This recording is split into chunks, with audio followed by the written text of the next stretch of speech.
नमस्कार दोस्तों, राधे राधे, जय श्री कृष्णा। मैं करुणा स्वागत करती हूँ आप सभी का आपके अपने चैनल ज्ञान भक्ति संग्रह में। आज मैं आप सभी के लिए जगन्नाथ व्रत कथा तथा पूजन की विधि लेकर आई हूँ। अगर आपको वीडियो पसंद आए तो लाइक करें, चैनल को सब्सक्राइब करें और अपने दोस्तों के साथ शेयर करना ना भूलें। आइए पूजा की विधि जानते हैं। चैत्र अथवा वैशाख शुक्ल पक्ष के पहले व दूसरे सोमवार को गोबर से लीपकर श्री जगन्नाथ जी का फोटो व 5 बेत रखें।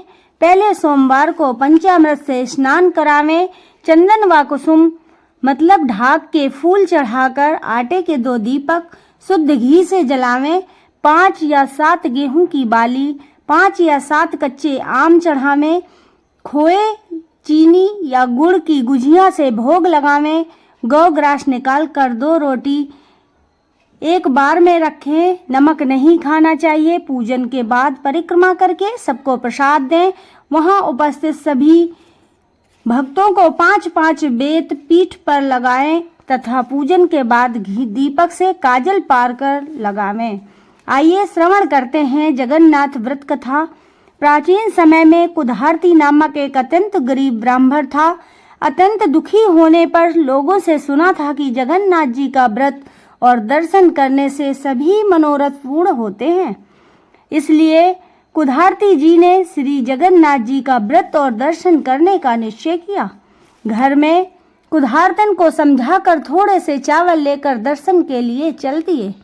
श्री जगन्नाथ जी के स्थान का पता पूछते पूछते यात्रा आरंभ की। यात्रा करते कई माह बीत गए।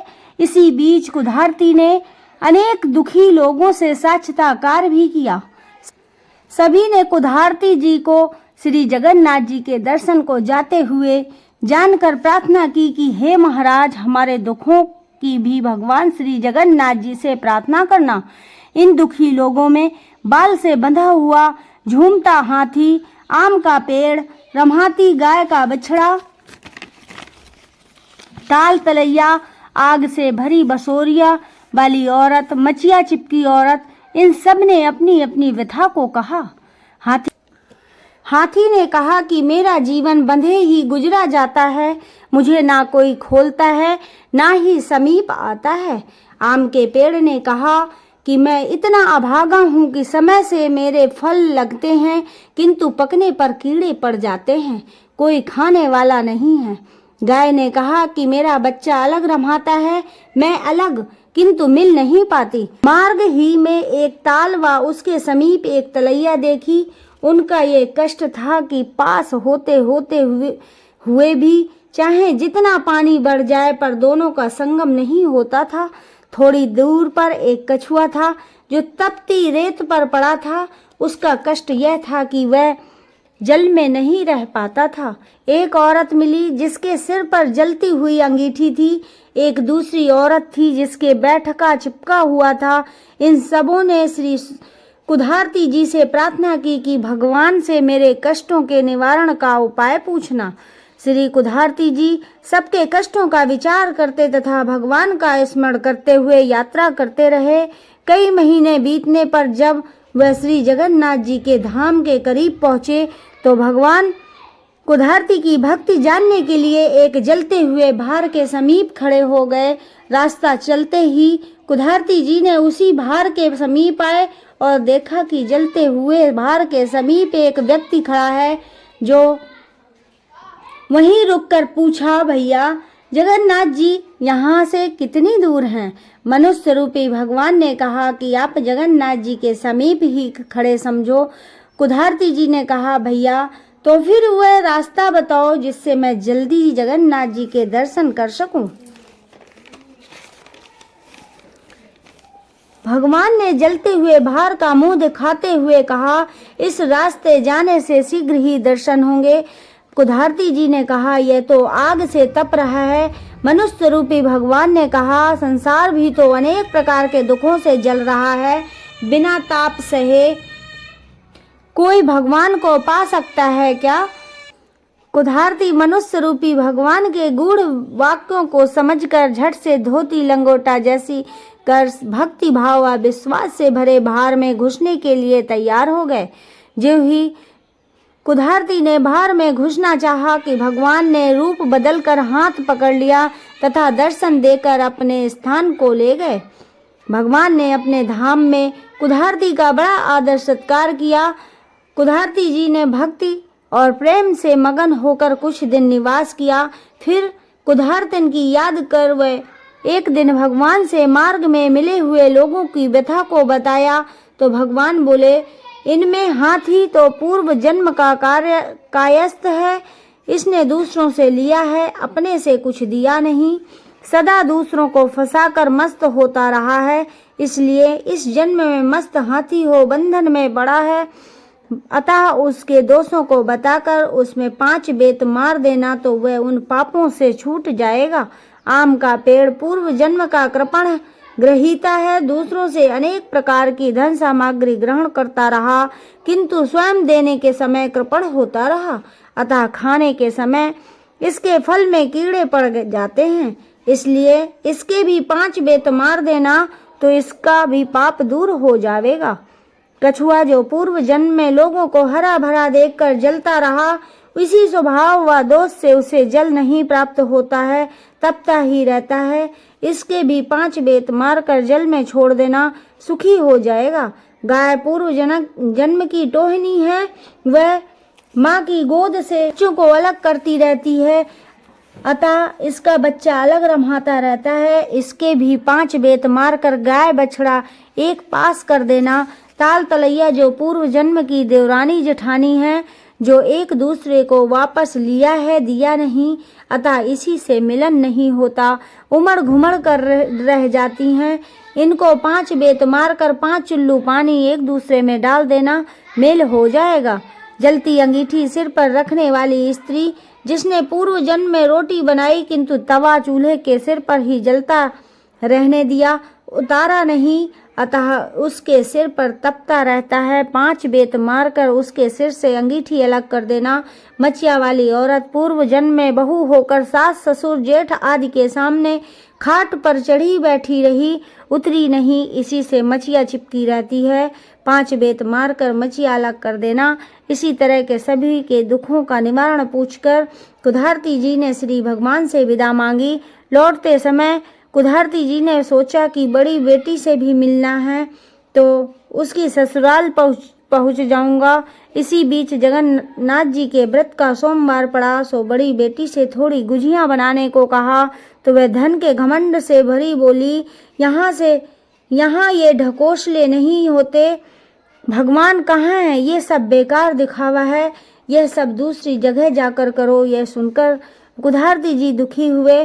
फिर बड़ी बेटी के घर से छोटी बेटी के घर चले जाते हैं। रास्ते में एक खेत पड़ा, सो छोटी बेटी की गरीबी विचार कर सोचा कि किसान से 5 बाली ले लेता हूँ। ऐसा निश्चय कर किसान से 5 बाली मांगते हुए बोले, भगवान का व्रत करूँगा। किसान अहंकार से भरकर बोला, आग लगे तुम्हारे भगवान को, भगवान के नाम पर जिसे देखो बस मांगने चला आता है। कुधारती जी ने दुखी होकर मुड़े ही थे कि उसके खेत में आग लग गई। तब तो किसान दौड़कर कुधारती जी के पैरों पर पड़ा और माफ़ी मांगने लगा। कुधारती जी ने कहा, भैया मैंने कुछ नहीं किया, तूने भगवान को आग लगाई और भगवान ने तेरे खेत को आग लगा दी। किसान ने प्रार्थना करते हुए कहा कि अब कभी ऐसी गलती नहीं करूँगा। ऐसा कह गेहूं की बाली लाकर अर्पण की तो जलता हुआ खेत हरा भरा हो गया। आगे चलकर एक आम का बाग पड़ा, वहां भी कुधारती जी ने पूजा के लिए 5 आम मांगे। रखवारे ने दुर्वचन कहते हुए इनकार कर दिया, सो बड़े जोर से आंधी चली कि सारे आम नष्ट होने लगे। यह देखकर रखवाली करने वाला दौड़कर कुधारती जी की शरण में आया और खुशामद करने लगा। दयालु कुधारती ने भगवान से प्रार्थना की तथा उनके फल ग्रहण किए तो आंधी शांत हो गई। इसके बाद बाली और आम ले कुधारती जी दोपहर को छोटी बेटी के घर पहुँचे और वहाँ आकर कहने लगे, बेटी गोबर से चौका लगाकर रखो, मैं नित्य कर्म से निवृत्त होकर आता हूँ। जो कुछ सामग्री होगी उसी से ही श्री जगन्नाथ जी का व्रत करूँगा। छोटी लड़की ने प्रसन्न होकर चौका लगाया और गरीबी विचार कर साहूकार के घर गई और अपने लड़के को बंधक बनाकर पूजन सामग्री घी खोया आदि लेकर गुजिया पूड़ी गुड़ धनिया आदि बनाकर प्रेम से रखा। कुधारती जी के साथ सभी लोगों ने भक्ति पूर्वक व्रत किया। कथा सुनी। ज्यों ही कथा समाप्त हुई त्यों ही बंधक रखा लड़का भी प्रसाद लेने आ गया।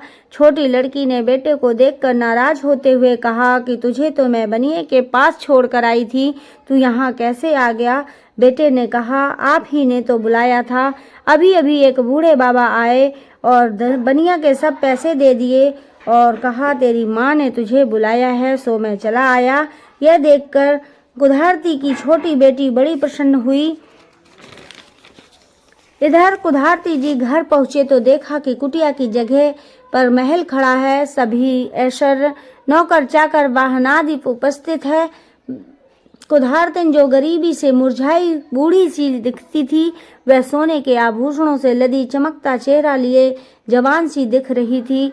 कुधारती ने प्रसन्न हो मन में निश्चय किया कि जगन्नाथ जी की कृपा से मुझे यह सब प्राप्त हुआ है, अतः उसके नाम से एक भंडारा जरूर होना चाहिए जिसमें दूर देश तक कोई भूखा न रहे।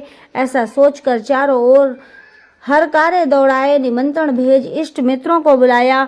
श्री जगन्नाथ जी का पूजन कर भंडारा शुरू किया ही था कि कुधारती ने सुना कि एक औरत रोती हुई आ रही है। दौड़कर कुधारती ने देखा कि छोटी बेटी रोती हुई चली आ रही थी। कुधारती ने पूछा, बेटी रो क्यों रही हो? बड़ी लड़की ने कहा, पिताजी जब से आप हमारे यहाँ से गए हो पता नहीं किसका कोप हुआ है कि सब कुछ धन संपत्ति नष्ट हो गई है। मैं बड़ी दुखी हूँ। कुधारती ने ढांढस बंधाया और प्रेम से भोजन परोसा, किंतु पत्तल पर गिरते ही सभी व्यंजन रोटियां कोचिया के रूप में देख आश्चर्यचकित थे। कुधारती ने यह देखकर दुखी हो भगवान से प्रार्थना की तो आकाशवाणी हुई कि तुम्हारी बेटी ने तुम्हारे व्रत का अनादर किया है तथा प्रसाद बनाने में दुखी हुई, अतः इसकी सारी संपत्ति नष्ट हुई तथा भोजन में रोटियां कोचियां रह गईं। श्री कुधारती जी ने प्रार्थना की कि भगवान आपके भंडारे में से तो इसे भरपेट भोजन मिलना ही चाहिए। कुधारती के ऐसे आग्रह पर भगवान ने कहा कि मेरे शीत इसके पत्तल में छोड़ दो, इसे भरपेट भोजन प्राप्त होगा, किंतु मेरा व्रत करने से ही इसके दुख दूर होंगे।